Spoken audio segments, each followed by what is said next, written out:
One choice. That's all it would have taken to save the king in the north from the blade and change the fate of Westeros forever. What if Robb had prevented the Red Wedding? Let's explore how it changes the course of history. Robb Stark never meant to fall in love, but love doesn't ask for permission. She wasn't a daughter of the North. She didn't come with a banner or an alliance.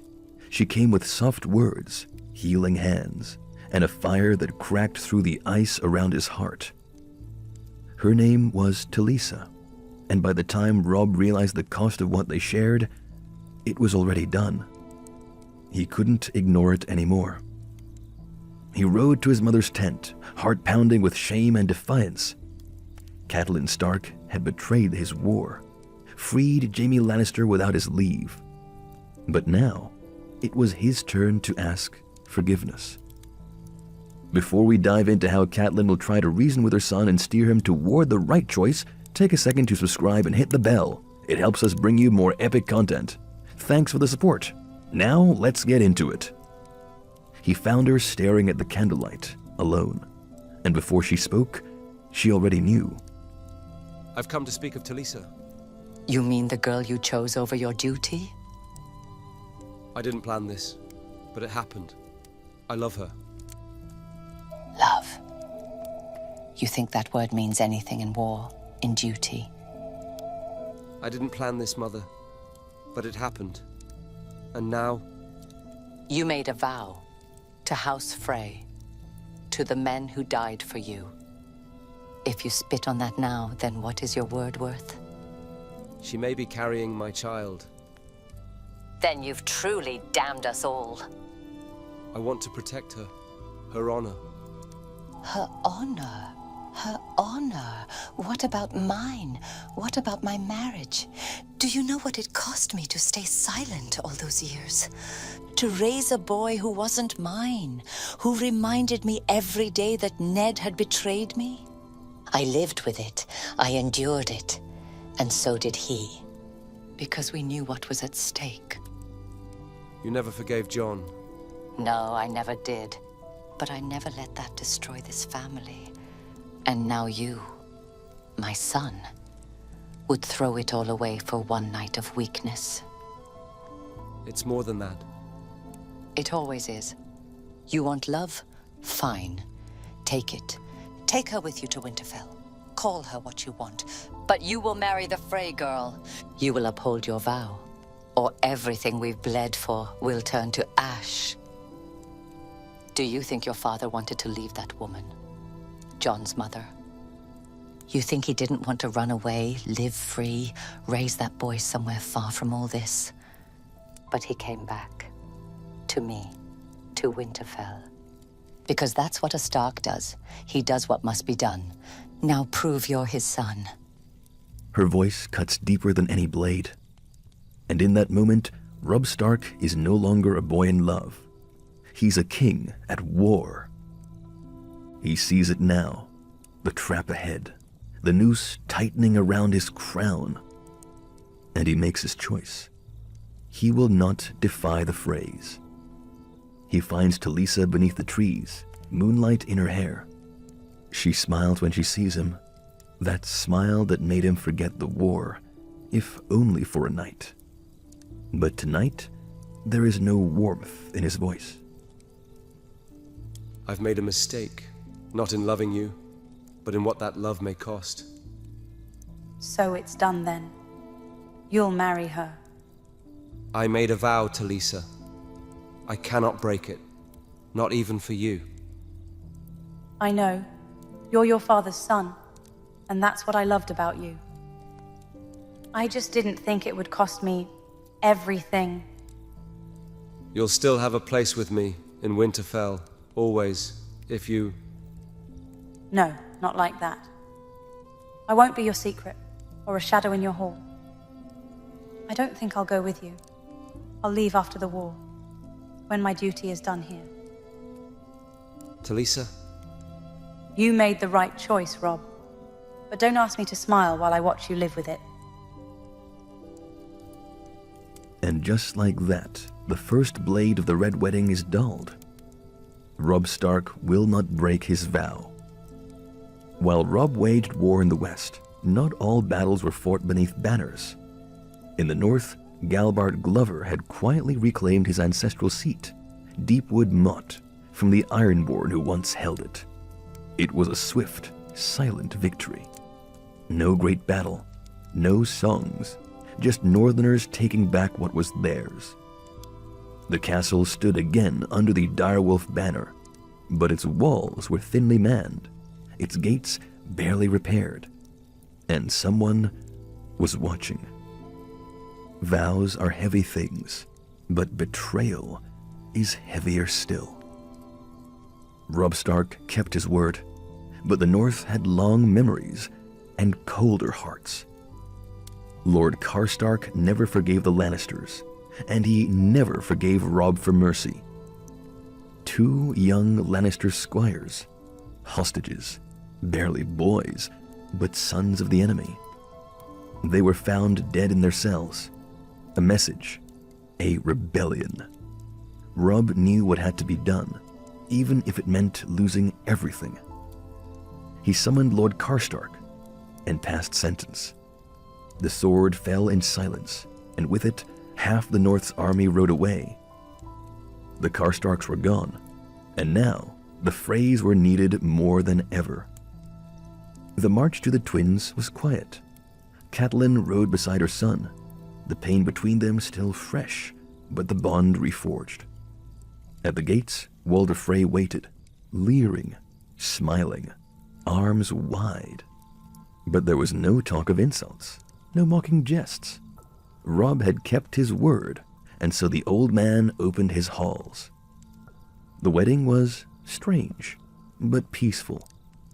The Frey girl was shy, unremarkable, but kind. Robb gave her his name, and with it, his crown. Catelyn watched it all in silence, a queen of grief and strategy, one eye on the past, one on the next war. The feast that followed was full of meat, laughter, sour wine. The North was still tense, but alive. And for the first time in months, hope flickered in the dark. Then the doors opened, and the feast fell silent. A figure stepped through the smoke, dragging a blade, and behind him, a girl no one had seen in years. Arya Stark, alive. Arya. Mother, it's me. Gods. Arya. You're alive. I thought... 7 hells. I thought you were gone. My little girl. Look at you. Look at what the gods brought back to me. I didn't die, I just got lost for a while. You came back just in time. You've missed 2 wars, 5 battles, and 1 very awkward wedding. She's not too bad. High praise from a Stark. You're home now. That's all that matters. They fed the hound, gave him coin, wine, and their thanks. He said nothing, just nodded once, and left before dawn. But for that one night, at the twins of all places, the Starks laughed. The pack had grown smaller, but it was not broken. And perhaps, that was enough. Roose Bolton watched it all from the shadows. He clapped when it was expected, raised a cup when eyes turned his way, but he never smiled, not once. He had no love for the Freys, nor for this alliance, but he knew how to bide his time. The Karstarks were gone, and the North needed every sword. So he played the loyal bannerman, for now. Peace never lasts long in the North, and even fewer men carry it in their hearts. Robb Stark had kept his vow. He'd married Rosalind Frey. He'd spared the North a slaughter, and for the first time in moons, hope returned to the banners of House Stark. The Frey alliance held, the armies regrouped, and Robb turned his gaze homeward, to Winterfell. But in the shadows of his camp, one Northman plotted with lions. Roose Bolton had always been a cold man, measured, quiet. He offered no insults, no rebellion, only patience and silence. But his silence was a mask, and behind it, ravens flew south, to Tywin Lannister. He asked for two things, a title and a name. Warden of the North, and the legitimation of his bastard, the boy named Ramsay Snow. But Roose was still weighing the odds, still waiting to see if Robb's crown would rise or fall. Still, he sent a raven to his son. My son, the North is wounded, but not dead. The wolves have tasted victory, but hunger lingers beneath their howls. Robb Stark is not invincible, only lucky, and luck does not last forever. He makes enemies with every crown he claims, and time will erode what remains of his support. There will come a moment when the tide turns, when the boy king's banners falter, and the old names of the North look elsewhere for strength. When that moment comes, the Dreadfort must be ready. The lions are desperate, and desperation breeds generosity. They may yet offer us what the Starks never would. Everything we've waited for. Watch, wait, prepare your hounds, keep your blade sharp, and your ambition sharper. Our time will come, not by oath, but by opportunity. The flayed man does not need to strike first, only to strike last. Ramsay didn't wait. He read the letter once, then again, and smiled. To him, it wasn't a warning. It was an invitation. Without leave, without warning, Ramsay Bolton rode with 50 men. He struck Deepwood Motte in the night, the ancestral seat of House Glover, a Stark loyal stronghold, lightly defended, just taken back from the Ironborn. Lady Cybele Glover tried to hold the walls. She failed. The Bolton men stormed the gates. Prisoners were flayed alive, their skins nailed beside the doors. Children burned in their homes, Bolton banners raised in blood. And Ramsay smiled through it all. A rider reached Robb's camp days later, wounded, filthy, barely alive, but alive long enough to speak one name: Bolton. The War Council was called that night. Catelyn was the first to speak. He betrayed us. Roose Bolton was never ours. The Great John roared with fury. Others demanded blood. But Robb sat in silence. Then he summoned Roose Bolton. You sent your bastard north. You butchered my bannermen. You broke faith with your king. I gave no such order. The boy is feral. He acts on impulse, not command. And yet your banners were at Deepwood. Your sigil over burned corpses. A mistake. One I will discipline. Let me bring him to justice myself. You will not, because you are not a Lord of the North anymore. Then came the proof. A Frey captain, loyal to Robb, or simply clever, stepped forward. He'd seen the orders. He knew Roose had dispatched Ramsay north weeks ago with weapons and gold. And worse, a sealed raven bearing Lannister wax was placed in Robb's hands. Tywin's seal, Roose's signature. The alliance was real. Robb Stark stood before his men, his crown on his brow, his voice like ice. He spoke the old words. Roose Bolton, you are no longer my bannerman. You are no longer of the North. You are a traitor, and you will die as one. Roose said only this. You fight a war you've already lost, boy. Robb Stark raised his sword. There was no hesitation, no mercy, no regret. The blade fell, and with it, House Bolton fell with it. The message was clear. To the Lannisters, to the traitors, to the realm.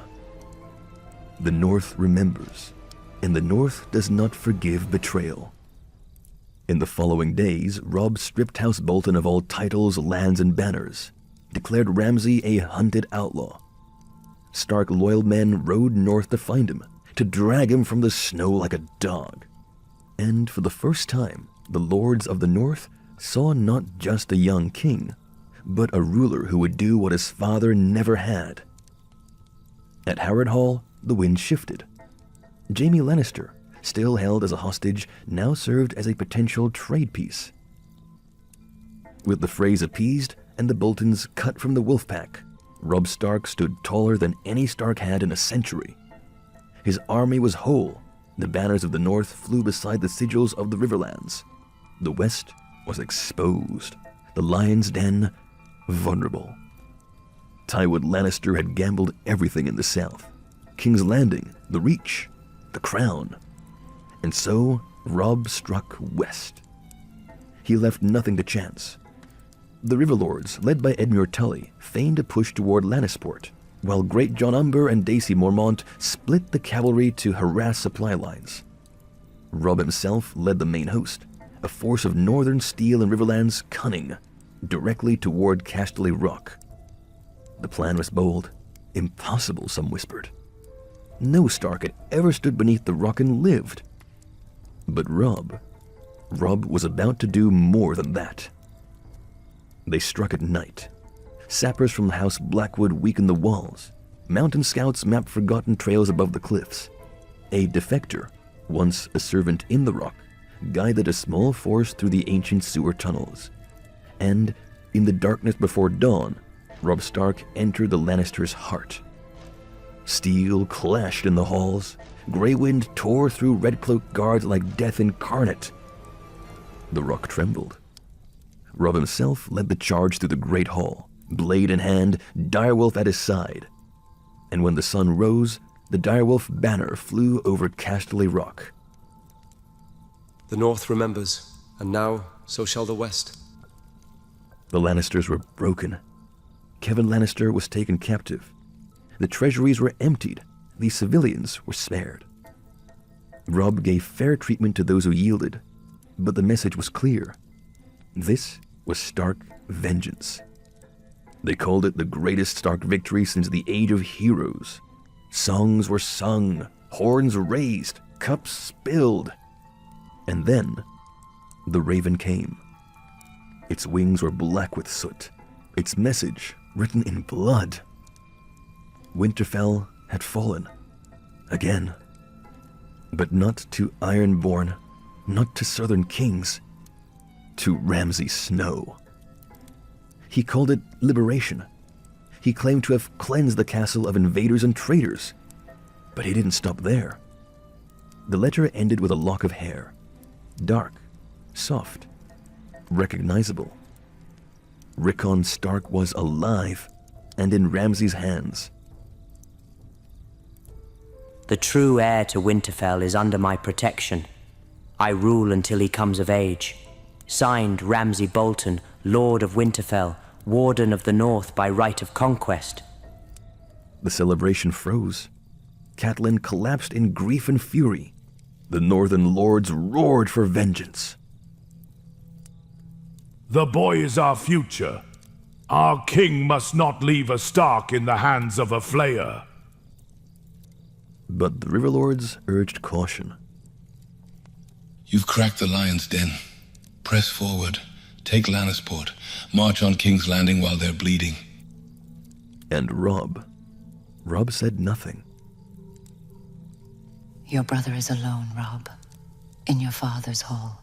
You swore to protect him. If we let this stand, no Stark name will ever be safe again. Strike now and the Lannisters fall. Delay and the war stretches another year. Robb Stark had won a kingdom, but his home was burning. One crown, one child, only one path forward. But which? Quick question for you. What would you do in his place? Tell us in the comments, and let's see who's really fit to rule the Seven Kingdoms. While Robb Stark stood triumphant in the golden halls of Casterly Rock, Winterfell burned. Not with wildfire, but with fear. Ramsay Snow didn't need a siege. He didn't need numbers. He needed only the shadows, the knives, and silence. The Ironborn, still scattered across the north, were lured out one by one. He promised mercy. He gave them dogs. And then, in the dead of night, the gates of Winterfell opened. Not to a liberator, but to a butcher. He wore no crown, only flayed skin. He carried no Stark blood, only Stark banners, which he burned each morning and replaced each night. A ritual, a cleansing, a warning. In the great hall, he placed a boy, small, quiet, dressed in gray and white. Rickon Stark, the last true-born son of Winterfell. Found wandering near Deepwood Motte, half-starved, half-feral, captured, chained, displayed. But Ramsay smiled. The boy speaks when I let him. The wolf howls when I say so. To the fearful northern houses, Ramsay sent ravens sealed in blood. I protect the last Stark. Swear to me, or burn. Some bent the knee. House Whitehill, House Reeswell, House Dustin. They chose survival. But others stayed silent. House Manderley gave no answer. House Serwyn hoarded grain. House Mormont, battered and broken, opened its halls to refugees. And across the north, whispers spread. The flayed man rules with fire, but the wolves still watch from the woods. In the heart of Winterfell, terror ruled. A miller flayed for stealing bread. A guard devoured by dogs for refusing to kneel. Rickon forced to watch, held still by leather straps, eyes wide, tears silent. Ramsay laughed, and when he was alone, he heard things. He dreamed of gray wind howling in the dark, of eyes watching from the crypts, of roots growing through stone. His paranoia deepened. He flayed servants on suspicion.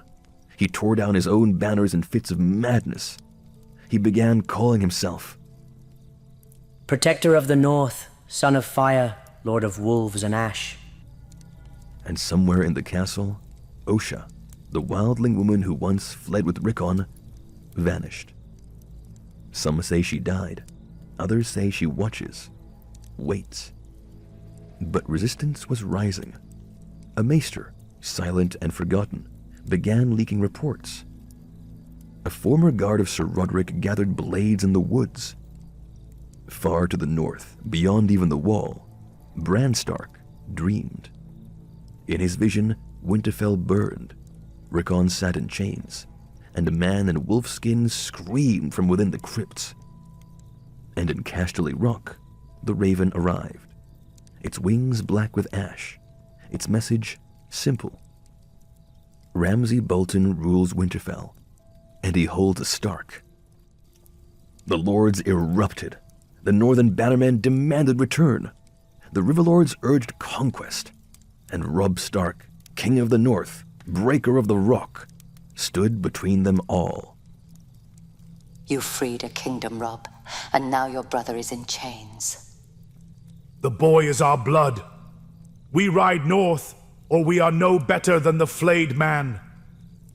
Leave now, and you lose the south forever. Lannisport, Harrenhal, the capital, they'll never fall again. Don't let a son of Stark die alone in Winterfell. And so the king in the north stood silent. His crown weighed heavier than ever. The rock was his, but his home was dying. Casterly Rock had fallen. The lion's den was empty, its gold seized, its pride shattered. Robb Stark stood taller than any Northman since Torrhen, the last king to kneel. But this king would not kneel. Not now. Not ever. Still, he could not fight on two fronts. Winterfell had fallen, Rickon was a prisoner, and the Lannisters still held King's Landing. Robb needed an ally, not a friend, a sword.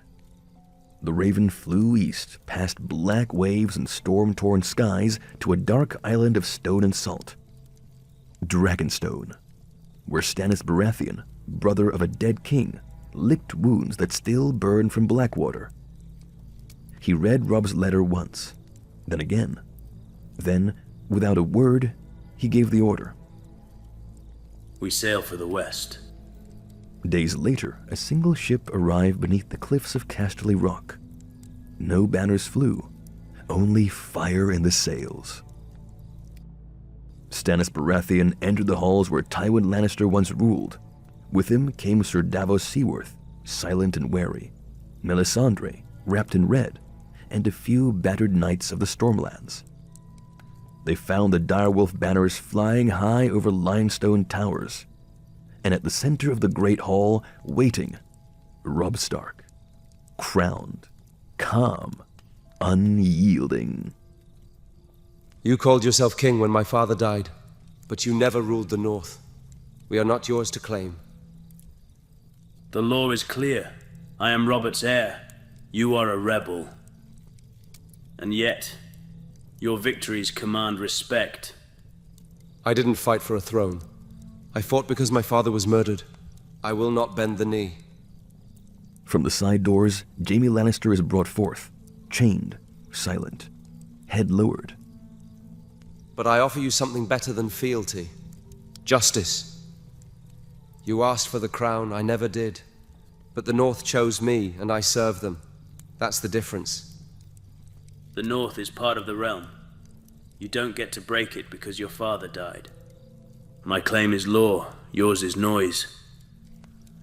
You want to sit the Iron Throne? Start by understanding one thing. The North is not yours. Not anymore. And if that's your price, there's no alliance to be had.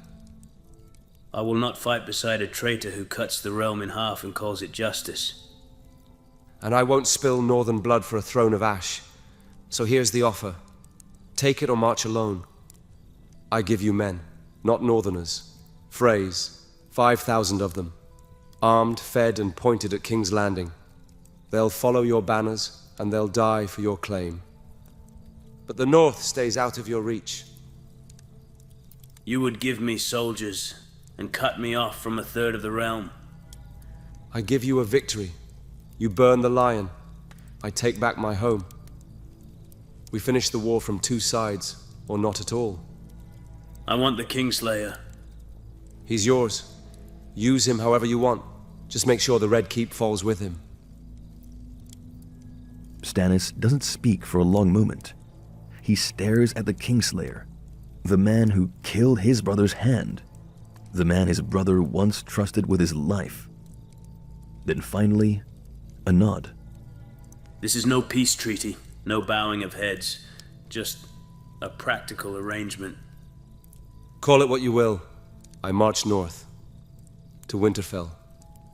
To my brother. You want the Iron Throne? I'll leave King's Landing to you. And to fire. And so, the pact was made.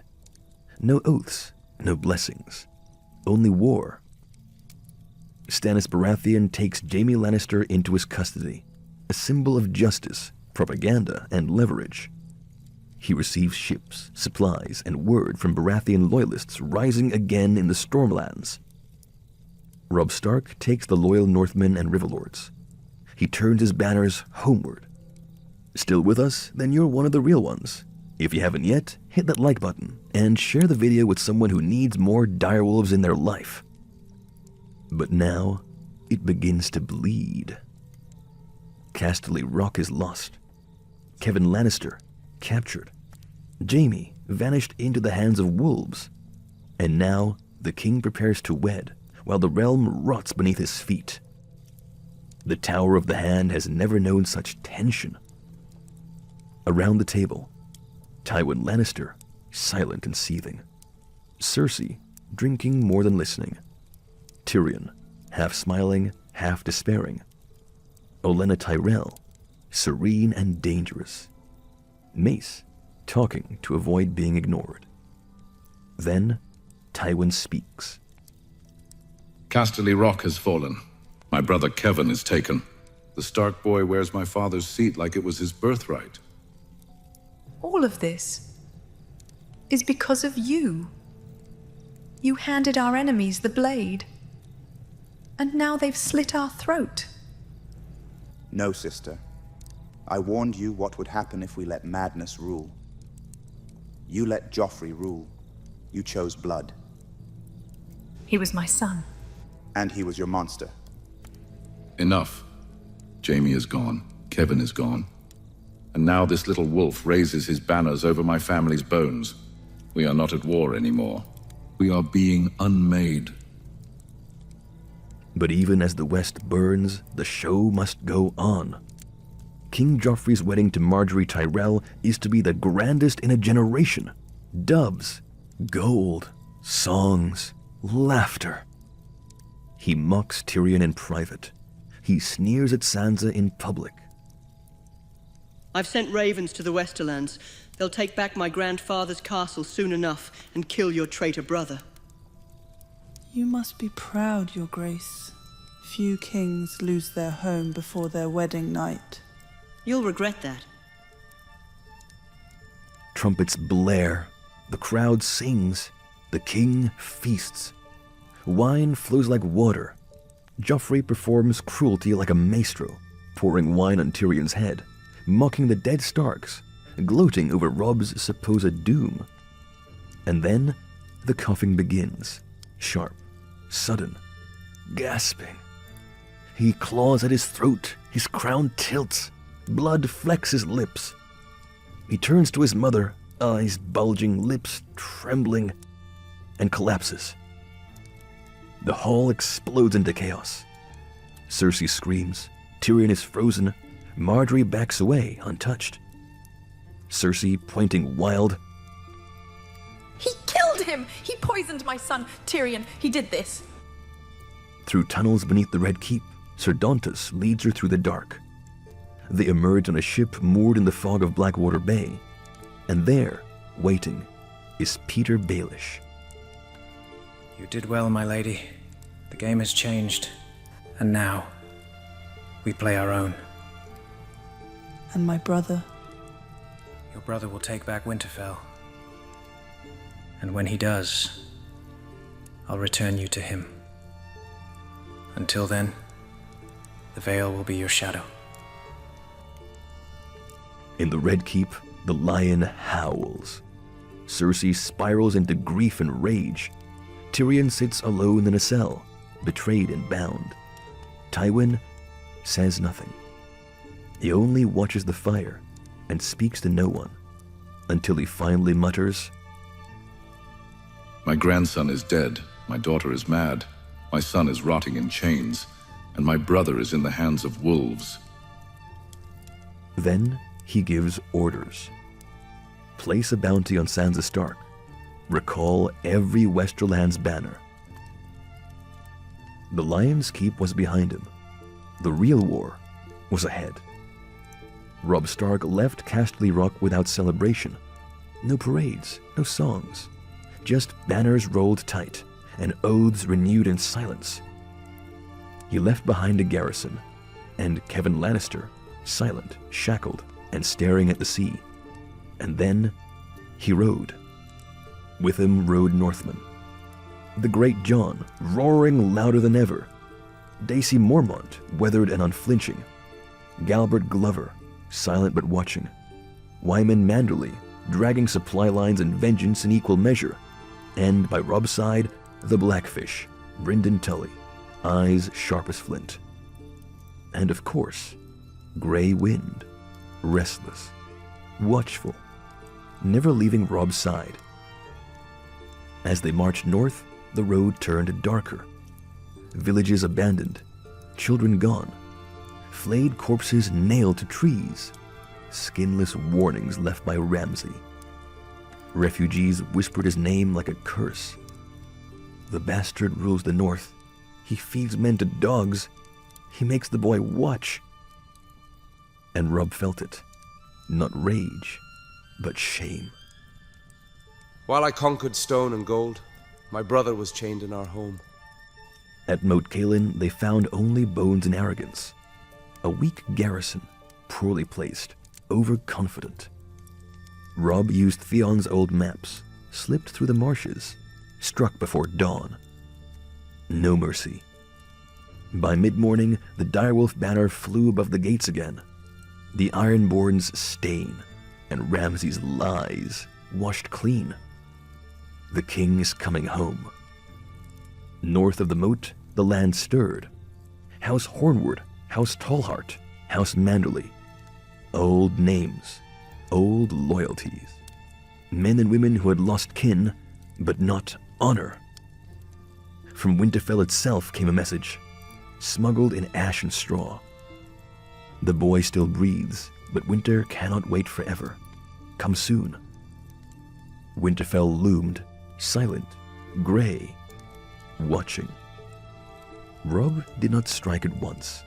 He surrounded it, cut supplies, burned roads, let fear seep in through the stone. At night, Grey Wind's howl echoed through the trees. Ramsay's men whispered of ghosts, of wolves in the walls. And every day, the noose tightened. On the 5th day, Ramsay appeared on the ramparts, smirking, wearing Rickon's cloak like a prize. The wolves are dead. Only pups remain. You want this one back, Robb the Pretender? Come fetch him! When I take back my home, there'll be no flaying, no burning, no cruelty, only justice. Then I'll bury justice beside your father. The Blackfish wanted to breach the gate. The Great John wanted to climb the walls. But Robb chose silence. Galbard Glover, with an old servant of Winterfell, led a team beneath the walls, through old tunnels, forgotten doors. They opened the east gate from within. And under cover of night, the wolves returned. Grey Wind was the first through the breach. Northern soldiers roared behind him, banners snapping in the wind. Winterfell belongs to the Starks. Steel clashed, blood spilled in snow. Ramsay's men broke quickly. Some fled, some begged. None were spared. In the great hall, Rickon sat, tied to the stone throne. Ramsay stood before him, blade drawn. But Grey Wind came crashing through the door, teeth flashing. Ramsay slashed, but missed. The wolf leapt. He ran. Ramsay fled to the crypts, the only place he feared more than the wolf. Robb followed, torch in hand, down into the dark. He found him beneath the tomb of Ned Stark. There, in the silence of bones and stone, they fought. Brutal, close, dirty. Ramsay clawed like a rat. Robb struck like a storm. My father ruled with honor. You ruled with fear. Only one of you will be remembered. The last flayed man falls. Rickon was safe. The Stark banners flew again. In the snow-covered yard, men cheered. But Robb said nothing. He stood before the tomb of his father, alone. I came home, father. The Pact survives. And Talisa, she came too. Not as a queen, not as a wife, but she came. She's carrying my child, a bastard like Jon, born of loves and failure. I won the war, but not without cost. He won't have your name, but he'll have your words. Winter is coming. Grey Wind howled. Snow began to fall. Winterfell was free. From the ashes of Casterly Rock, Stannis Baratheon rose again. With gold seized from the west and men gifted from the north, he rebuilt his army. Not for vengeance, but for order. He had no time for songs, no room for doubt. His gods were fire, his justice iron. And now, the road to King's Landing stood open. Jaime Lannister rode with them, chained, hollow-eyed, silent.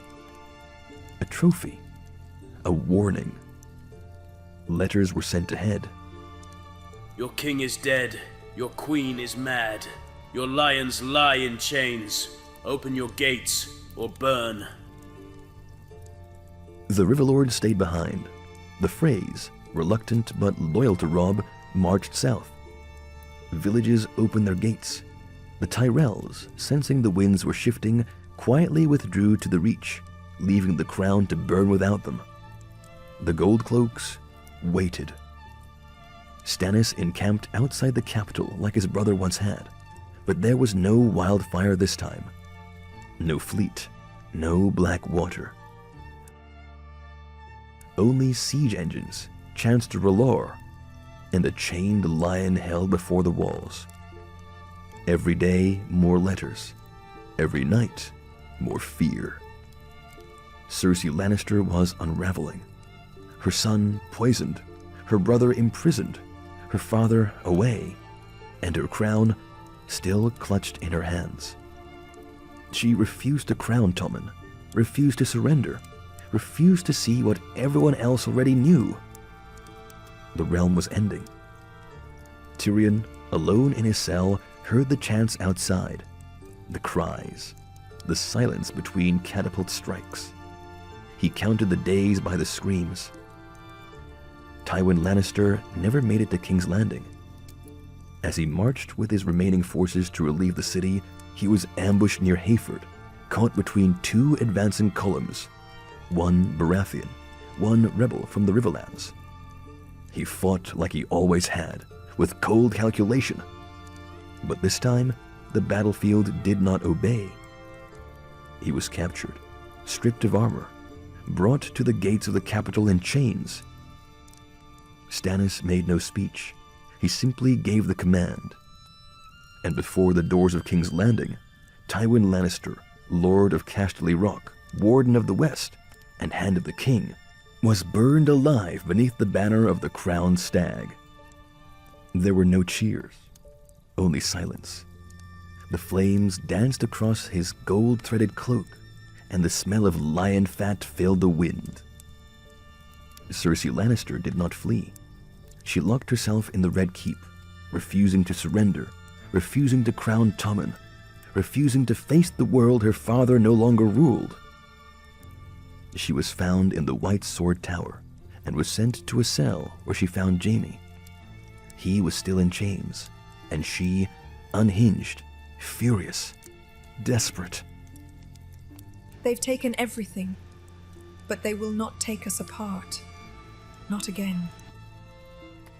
And that night, they were led into the square. At the base of the Red Keep, before a silent crowd, Cersei and Jaime Lannister were burned together, tied to the same post. The flames rose, and the glory of House Lannister truly ended. The Red Keep smoldered. The throne room stood in silence. Smoke curled from the stones. Stannis Baratheon walked alone. He did not kneel. He did not smile. He sat. Outside, the people whispered, "The lions are dead. The king is fire. But who will rebuild the realm?" The great hall of Winterfell had not known peace in years. Now, it was full. Full of voices, full of life, full of wolves. At the high table sat Robb Stark, king in the north, no longer a boy, nor a soldier, but something in between. Beside him, Catelyn Stark, older, wiser, still watching the room like she might lose it all again. Rickon clung to Grey Wind's fur, still too young to understand what he had survived. And then the doors opened. Arya Stark stepped in first, face unreadable, steps light as a breath. Behind her, escorted with great care and greater calculation, Sansa Stark, tall, composed, almost regal. Peter Baelish was at her side, his voice velvet. I've returned her, as promised. Surely that must count for something. Catelyn looked at him once. No smile, no thanks, just a sentence. You returned what you took. And just like that, the Starks were almost whole. All except two. Far beyond the wall, the snows whispered secrets. Bran Stark walked deeper into the woods, led by shadows older than kings. The children of the forest moved like ghosts. The three-eyed crows spoke in riddles and visions. Bran no longer asked where he was going. He only listened. Atop the wall, Jon Snow watched the frost bleed across the forest. From beyond the trees, shadows moved. Not wights, not corpses, not yet, but wildlings in thousands, fleeing something worse, and soon heading straight for the wall. The Night's Watch was few, the tunnels crumbling, the torches too few to light the gates.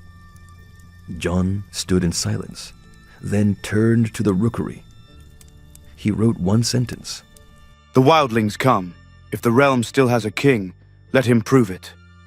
He sent the raven south, not as a plea, but as a challenge. To Stannis Baratheon, the self-named protector of the realm. In the blackened halls of the Red Keep, Stannis Baratheon stood alone. He read the message from the wall, then turned to his court, now ruled by silence and ash. "The true war begins in the north. We ride at dawn." He named a temporary regent, gathered his banners, and before leaving, passed final judgment on the last traces of the lion. They were brought before the Iron Throne. Children, yes, but heirs of treason. Tommen, quiet, eyes red from sleepless nights. Myrcella, proud, chin high despite everything. Stannis declared them what they were. Children of incest, born in shadow, raised in lies. But he did not kill them. Tommen was sent to the wall to serve in black. Myrcella was exiled to Dorne under strict guard. Their names stripped, their claims erased. Justice, not mercy. But no blood that day. In Marine, a ship docked. From its hold stepped a man of gold and chains, a dwarf with no home, no family, no future. Tyrion Lannister. He bowed before Daenerys Targaryen, her dragons watching from above. Tyrion. You want to break the wheel? I helped build it. Let me help you destroy it. And the Dragon Queen listened. And so the map of Westeros was redrawn. The lions, ashes. The stag, seated in smoke. The wolf returned to the north. The dragon waiting across the sea. And beyond the wall, the storm gathers. And so ends this tale. The lions are ashes. The wolves have come home. The King of Fire sits the throne. But the war is far from over. Beyond the wall, something stirs. And in the east, a queen with dragons waits. Peace is just the breath between two storms. And Westeros is not done burning. Tell us in the comments, who should rule in the end? Robb? Stannis? Daenerys? Subscribe, ring the bell, and get ready, because the real winter hasn't even begun.